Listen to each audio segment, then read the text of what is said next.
नमस्कार, आप देख रहे हैं न्यूज 4 नेशन और मैं हूं प्रियदर्शन। बिहार में 4 विधानसभा सीटों पर उपचुनाव के आज परिणाम आ रहे हैं और परिणामों में बेलागंज विधानसभा क्षेत्र में रुझानों ने चौंका दिया है। बेलागंज, जहां राष्ट्रीय जनता दल का यह गढ़ माना जाता था, सुरेंद्र यादव वर्ष 1990 से यहां से अजय थे। इस बार उनको यहां जदयू प्रत्याशी मनोरमा देवी ने बड़ा झटका दिया है। यहां से राजद के कैंडिडेट सुरेंद्र यादव के बेटे विश्वनाथ यादव उम्मीदवार हैं और उनके मुकाबले इस बार जदयू की ओर से भी मनोरमा देवी चुनाव मैदान में उतरी थी। तो मनोरमा देवी ने यहाँ बड़ा करिश्मा किया है। जो शुरुआती रुझान है, अगर हम रुझानों की बात करें तो बेलागंज विधानसभा क्षेत्र में राजद को बड़ा झटका लगता हुआ दिख रहा है और यहाँ मनोरमा देवी ने जहां 7,114 वोट हासिल किए हैं, वहीं उनके मुकाबले राजद के विश्वनाथ यादव 4,721 वोट ही हासिल कर पाए हैं। सबसे अलग जनसुराज की ओर से मोहम्मद अमजद जो कैंडिडेट हैं, उनको केवल 842 वोट आया है। तो ऐसे में जहां बेलागंज में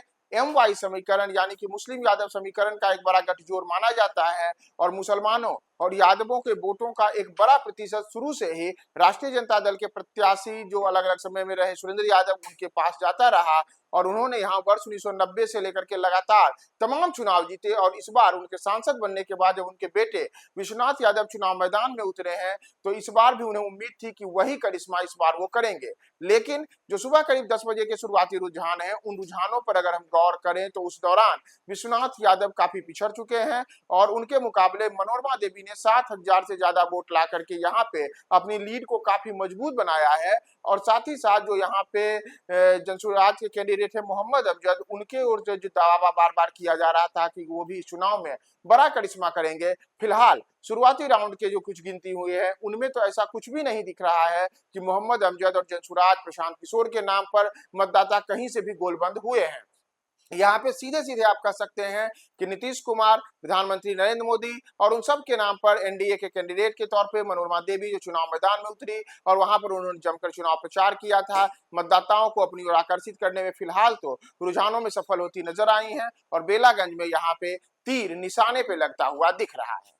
और न केवल बेलागंज, बल्कि अगर हम बात करें बिहार में जो 3 अन्य सीटें हैं, तरारी, रामगढ़ और इमामगंज, तो यहाँ भी मतदाताओं ने काफी चौंकाने वाला अपना मतदान किया। और आज जो मतगणना हुई है उसमें अगर हम बात करें तरारी सीट की ही, तो यहाँ से पहले CPI-ML का यहाँ कब्जा था। सुदामा प्रसाद यहाँ से विधायक हुआ करते थे, इस बार आरा से लोकसभा का चुनाव जीता तो उनकी जगह CPI-ML ने राजू यादव को कैंडिडेट बनाया। अपने वामपंथ के किले को सुरक्षित रखने के लिए तरारी में काफी जोर आजमाइश भी की गई थी, लेकिन मतदाताओं ने यहाँ पे भारतीय जनता पार्टी के विशाल प्रशांत की ओर रुख किया है। शुरुआती रुझानों में भारतीय जनता पार्टी के विशाल प्रशांत ने यहाँ पे बड़ी लीड हासिल की है और विशाल प्रशांत 6,034 वोट ला करके यहाँ पे एक बड़ी लीड हासिल कर चुके हैं, जबकि उनके मुकाबले राजू यादव यहाँ पे पिछड़े हुए हैं। और अगर हम इसी तरीके से बात करें रामगढ़ विधानसभा क्षेत्र की, तो यहाँ से पहले राष्ट्रीय जनता दल के सुधाकर सिंह विधायक हुआ करते थे, उनके होने बक्सर से लोकसभा का चुनाव जीता। तो इस बार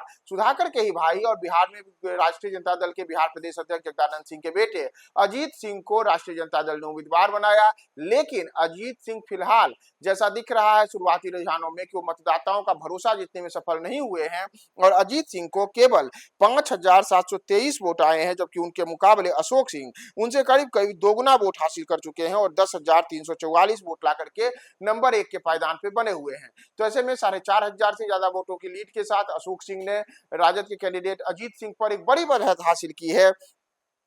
लेकिन यहाँ पे जो सबसे बड़ा चौंकाने वाला रिजल्ट सामने दिख रहा है उसमें बीएसपी के कैंडिडेट ने यहाँ पे सबको पिछाड़ दिया है। जी हाँ, नंबर 1 की पोजीशन पर यहाँ पे रामगढ़ में बीएसपी के कैंडिडेट सतीश यादव हैं, जिन्होंने 13,845 वोट ला करके अशोक सिंह के मुकाबले 3,000 वोटों के ज्यादा का से बढ़त हासिल कर रखी है। और अशोक सिंह जहां 10,000 से ज्यादा वोट ला के दूसरे नंबर पर हैं, तो सतीश यादव 13,000 से ज्यादा वोट ला करके नंबर 1 की पायदान पर चल रहे हैं और अजीत सिंह तीसरे नंबर पर हैं। इसी तरीके से अगर हम बात करें इमामगंज विधानसभा क्षेत्र की, तो इमामगंज विधानसभा क्षेत्र में भी ऐसा ही देखने को मिला और इमामगंज में भी जो यहाँ पे कैंडिडेट्स रहे हैं उनमें दीपा मांझी जो कि यहाँ पे एनडीए की प्रत्याशी रही हैं, उनको शुरुआती रुझानों में ही काफी बड़ा झटका लगता हुआ दिखा था, लेकिन बाद में इमामगंज में दीपा मांझी ने बढ़त हासिल की है। हालांकि यहाँ पे काफी कड़ा मुकाबला देखने को मिल रहा है और राष्ट्रीय जनता दल के रोशन मांझी और दीपा मांझी जो कि हम की कैंडिडेट हैं, इन दोनों में बिल्कुल एड़ी चोटी का जो मुकाबला है वह देखने को मिल रहा है। आगे आने वाले समय में यह पर जो रुझान है वह कैसे कैसे बदलेगा, हम आपको तमाम अपडेट्स बताएंगे। बने रहे न्यूज़4 नेशन के साथ।